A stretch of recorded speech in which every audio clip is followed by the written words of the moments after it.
అన్న దేవరా సినిమా ఎలా ఉంది? దేవరా సినిమా 1000 కోట్ల బొమ్మన్న. ఎన్టీఆర్ ఫ్యాన్గా చెప్తున్నా, ఈ సినిమా కనుక దేవరా సినిమా కనుక 1000 కోట్ల కంటే ₹1 తక్కువ కలెక్ట్ చేసినా ఈ మీసం ఈ గడ్డం తీయించేస్తా. ఇక్కడే ఎంఎస్ ముందు తీయించేస్తా. 1000 కోట్లకు ₹1 తక్కువైనా ఈ మీసం గడ్డం తీస్తా. ఏంటంటే కొంచెం ఏదో ఆచార్య వైబ్స్, కెమెరా వర్క్ అలా ఉందన్నమాట. ఆంధ్ర వాళ్ళ షేడ్స్ అంటే డబల్ యాక్షన్. ఇప్పుడు డబల్ యాక్షన్ కెమెరా వర్క్ అలా ఉంది అంటే ఆచార్య ఆంధ్ర వాళ్ళతో ఎందుకు పోలేదు?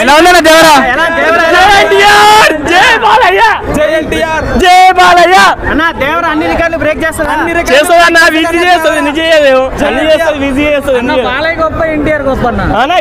ఇద్దరు గొప్ప. ఎలా అనిపించింది అన్న? దేవర సూపర్ అన్న, యాక్షన్ సూపర్. ఆ హీరోని ఇంకా రికార్డులు బ్రేక్ చేస్తారా? రికార్డులు బ్రేక్ చేస్తుంది అన్న. దేవర అన్న కొరటాల శివ ఆచార్యతో బ్యాకప్ ఇస్తున్నాడు. కొరటాల శివ ప్రతిదీ నచ్చుతుంది. ఎన్టీఆర్ ఎలా ఉంది? ఎర్ర సముద్రం ఎర్రగానే ఉందన్న. ఎర్ర సముద్రం ఎర్రగానే ఉంది. జై ఎన్టీఆర్. హిట్ కదన్న, బ్లాక్ బాస్టర్. సీట్లు ఎలా ఉన్నారు ఎన్టీఆర్? డ్యూయల్ రోల్ కదా? డ్యూయల్ రోలే, అది బాగానే ఉంది. బట్ లుక్స్ ఏం తేడా లేదు. హెయిర్ వరకు న్యాచురల్గా ఉంది. ఓవరాల్ మొత్తం బాగుంది. సెట్ కోసం ఆ లాస్ట్ షాట్ ఉంది కదా షార్క్ది, అది కూడా బాగుంది. లాస్ట్ మూవీలో చీతాది పెట్టారు చిరంజీవి దాంట్లో. గ్రాఫిక్స్ కొంచెం డల్ ఉంది అంటున్నారు. అదేమో అట్లేమో నాకు అనిపించలేదు బ్రో, బాగుంది. యాక్షన్ ఎపిసోడ్స్ ఎలా ఉంటాయి? సైఫ్ అలీ ఖాన్ బాగుంది బ్రో. లాస్ట్ మన తెలుగు మూవీ అది ఆదిపురుషులో కన్నా ఇందులో కొంచెం బాగా చూపించినట్టు అనిపించింది. ఓవరాల్ గా హిట్ అనుకుంటున్నా మరి? ఎస్ బ్రో, కంపల్సరీ 100% హిట్ అవ్వదు. ఇక్కడే ఎంఎస్ ముందు తీయించేస్తా. 1000 కోట్లకు ₹1 తక్కువైనా ఈ మీసం గడ్డం తీస్తా. రాసి పెట్టుకో. కొరటాల శివ యంగ్ టైగర్ ని ఇంతకుముందు వాళ్ళు జనతా గారే చేశారు, హిట్ అయింది. ఇది దానికంటే 1000 రెట్లు హిట్ సినిమా.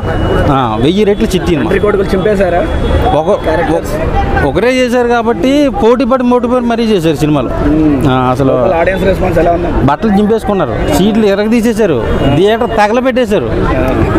అనిరుద్ధ్ బ్యాక్గ్రౌండ్ ఎట్లా కొట్టింది? అనిరుద్ధ్ బ్యాక్గ్రౌండ్ అయితే అసలు ఆయన ఆల్రెడీ చాలా సినిమాల్లో చాలా హైలైట్ బీజం వేస్తాడు. ఈ సినిమాలో మొత్తం అసలు పిచ్చల ప్యాక్. ఆ కుక్కలు అసలు రత్తాలు వచ్చేలాగా కొడేసుకుంటున్నారు. అసలు సీట్లు ఎక్కువ కూర్చున్నారు మరి ఈ సినిమా చూడడానికి. సైఫ్ అలీ ఖాన్ ఎన్టీఆర్ మధ్యలో ఫైట్స్ ఎలా ఉన్నాయి?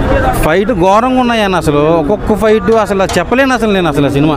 అయ్యి బాబోయ్, గ్రాఫిక్స్ సొరసేప గ్రాఫిక్స్ ఉంది. అసలు ఆ సినిమా అసలు ఆ షాట్లు ఎలా తీశారు, ప్రతి సీను ప్రతి షాట్ ఎన్టీఆర్ చేస్తుంటే మైండ్ పోతుంది లోపల. సూపర్ మూవీ, అసలు మూవీ అసలు. నేను మీకు ఇప్పుడు చెప్పేటప్పుడు నేను జూనియర్ ఎన్టీఆర్ గారి ఫ్యాన్ అనమాట. అది నేను పక్కన పెట్టేసి ఒక జనరల్ ఆడియన్గా నేను చెప్తా ఉన్నాను. నాకు నిజంగా దేవరా నచ్చింది. అంటే ఓకే, ఇంకా బెటర్గా పెట్టిండొచ్చు, నేను కాదనడం లేదు. నాకు నచ్చిండొచ్చు, చాలా మంది ఆడియన్స్కి నచ్చపోయిండొచ్చు, అది నేను ఒప్పుకుంటా ఉన్నాను. మోర్ దాన్ నేను గ్రాఫిక్స్ ఇవన్నీ ఇష్టపడేదానికంటే ఒక కంటెంట్, మూవీలో ఉండే కంటెంట్, మనకు గూస్ బంప్స్ ఇచ్చే సీన్స్ మనకు ఎలా ఉంటాయి, సో ఆ సీన్స్ స్టోరీ కోసం నేను ఇష్టపడతా ఉంటాను అనమాట. ఆచార్య డెఫినెట్లీ డిసప్పాయింట్ చేసింది, నేను కాదనడం లేదు. ఎందుకంటే కొరటాల శివ గారికి అప్పటి వరకు మిర్చి కావచ్చు, శ్రీమంతుడు, భరత్ అని నేను, జనతా గ్యారేజ్ అన్ని మంచి మూవీసే. సో ఆచార్య డిసప్పాయింట్ చేసినప్పటికీ ఒక్కసారి ఆయన 4 బ్లాక్ బస్టర్స్ ఉన్నాయి వెనకాల. సో ఒక్కసారి ఆయన అదేందో KGF లో డైలాగ్ ఉంది కదా, దెబ్బతిన్న సింహం నుంచి వచ్చే శ్వాస ఊపిరి కంటే భయంకరంగా ఉంటుంది, సంథింగ్ ఏదో బాగానే ఉంది. అదే బ్రో, కొంతమంది ఆంధ్ర వాళ్ళ వైబ్స్ అంటున్నారు, కొంతమంది ఆచార్య వైబ్స్ అంటున్నారు. నెగిటివ్ బ్రో, ఎప్పుడు క్రిటిసైజ్ చేసే వాళ్ళు క్రిటిసైజ్ చేస్తూనే ఉంటారు, ఇంకా వాళ్ళు ఆపుకోవాల్సిందే అనమాట. బాగా మనకేంటంటే, సో ఫాదర్ వచ్చేసి ఇంకా దేవరా లాగా, ఆ అబ్బాయి వచ్చేసి ఇంకా వరా లాగా. వరా ఏంటంటే కొంచెం భయస్తుడు, సో దేవరా అంటే కంప్లీట్ ఒక ఫియర్స్ఫుల్ రోల్ లాగా అట్లా చూపించినారు. కాలర్ ఎగరేసి మరి చెప్పారు ఎన్టీఆర్ గారు ఫస్ట్ టైం మన ప్రీ రిలీజ్ ఆ రేంజ్ లో ఉందా అండి? డెఫినెట్లీ బ్రో, ఇప్పుడు టెంపర్ నుంచి ఆయన మూవీస్ చూస్తూ ఉంటే ఎన్టీఆర్ గారు ఏది అంత ఈజీగా మనం తీసి పడేసే మూవీస్ ఎక్కడా లేవు. అంటే అన్ని హిట్ మూవీసే. టెంపర్ కావచ్చు, నాన్నకు ప్రేమతో కావచ్చు, జనతా గ్యారేజ్ కావచ్చు, అరవింద సమేత కావచ్చు, ట్రిపుల్ ఆర్ మనం చెప్పాల్సిన అవసరం లేదు. బాహుబలి ఈ రికార్డుల వరకు బ్రేక్ చేసే అవకాశం ఉంది బ్రో. కల్కి బాహుబలి అంటే ఇప్పుడు బాహుబలి 2 ఎంతైనా బాహుబలి 1 ఎక్స్పెక్టేషన్. సో ప్రభాస్ గారి రేంజ్ వేరేనమాట, పాన్ ఇండియా రేంజ్ కంప్లీట్లీ.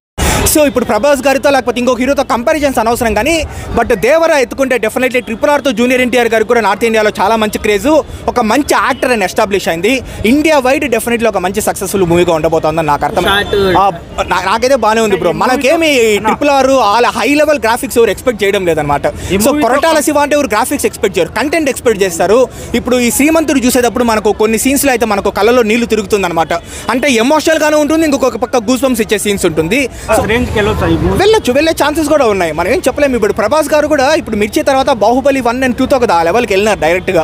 ఇంకా జూనియర్ ఎన్టీఆర్ గారు కూడా ట్రిపుల్ ఆర్ అయింది. ఇంకా దాని తర్వాత ఈ మూవీతో వెళ్తే డెఫినెట్లీ ఇప్పుడు మన టాలీవుడ్ నుంచి ఇంకొక హీరో ప్రభాస్ రేంజ్కి వెళ్ళినారంటే మనం హ్యాపీగానే ఫీల్ అవ్వాలి. సో కొరటాల శివ మనకు స్టార్టింగ్లోనే చెప్పినారు కదా, ఈ సినిమాలో ఏంటంటే మనుషుల కంటే మృగాలే ఎక్కువ ఉంటారు, ఆ లెవెల్లో వాళ్ళ విలనిజం, ఆ లెవెల్లో నెగిటివిటీ ఉంటుంది అని.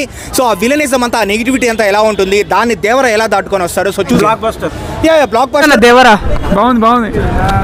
ఎన్టీఆర్ అని యాక్టింగ్ ఎలా ఉంది? యాక్టింగ్ బాగుంది, అనిరుద్ బీజిఎం బాగుంది. మరి కొరటాల కంబ్యాక్ అవుతాడు ఖచ్చితంగా. డైలాగ్స్ ఎలా ఉన్నాయి అన్న? డైలాగ్స్ ఎలా ఉన్నాయి థియేటర్లో? పక్కా బ్లాక్ బస్టర్. ఫైట్స్ అని ఎలా అనిపించాయి ఎన్టీఆర్ అనేది? బాగున్నాయి. Hero acting and villain acting కూడా చాలా బాగుంది. భైరవ క్యారెక్టర్